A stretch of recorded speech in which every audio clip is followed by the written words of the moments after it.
রাজ্যে ফের করোনা আক্রান্তের মৃত্যু। বদলে গেল মাধ্যমিক উচ্চ মাধ্যমিক পরীক্ষার সময়। সূচি অপরিবর্তিত থাকলেও সময় নিয়ে বড় সিদ্ধান্ত ঘোষণা করল শিক্ষা পর্ষদ। নির্ধারিত দিনে পরীক্ষা হলেও 2 ঘন্টা এগোচ্ছে সময়। বৃহস্পতিবার প্রশাসনের সঙ্গে পর্ষদ ও সংসদের বৈঠকে নেওয়া হয় এই সিদ্ধান্ত।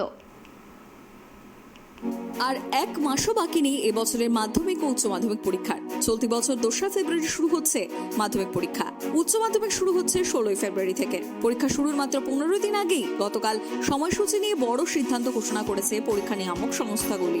জানা গিয়েছে পরীক্ষার সময় এগিয়ে নিয়ে আসার সিদ্ধান্ত নেওয়া হয়েছে। মাধ্যমিক উচ্চ মাধ্যমিক দুটি পরীক্ষার সময়ই যথাক্রমে 2 ঘন্টা ও 2 ঘন্টা 15 মিনিট এগিয়ে আনা হয়েছে। পূর্ব নির্ধারিত সময়সূচি অনুযায়ী মাধ্যমিক পরীক্ষা শুরু হওয়ার কথা ছিল 11টা 45-এ, আর উচ্চ মাধ্যমিক শুরু হওয়ার কথা ছিল দুপুর 12টা থেকে। বৃহস্পতিবার উচ্চ মাধ্যমিক শিক্ষা সংসদের তরফে একটি বিবৃতি দিয়ে এই সময়সূচি বদলের কথা জানানো হয়েছে। আনুষ্ঠানিকভাবে সময় বদলের কথা ঘোষণা করেছে মধ্যশিক্ষা পর্ষদও। আগের সূচি অনুযায়ী বেলা 12টা থেকে দুপুর 3:15 পর্যন্ত উচ্চ মাধ্যমিক পরীক্ষা হওয়ার কথা ছিল।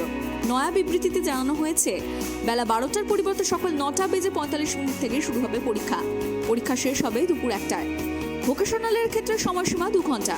পাশাপাশি মাধ্যমিক পরীক্ষার সময় 2 ঘন্টা এগিয়ে আনা হয়েছে। সকাল 11:45 বদলে মাধ্যমিক পরীক্ষা শুরু হবে সকাল 9:45, চলবে 1টা পর্যন্ত। তবে সময় বদল ঘটলেও ঘটছে না নির্ধারিত সময়সূচি। এই একই পথে হাঁটছে মাদ্রাসা শিক্ষা পর্ষদও।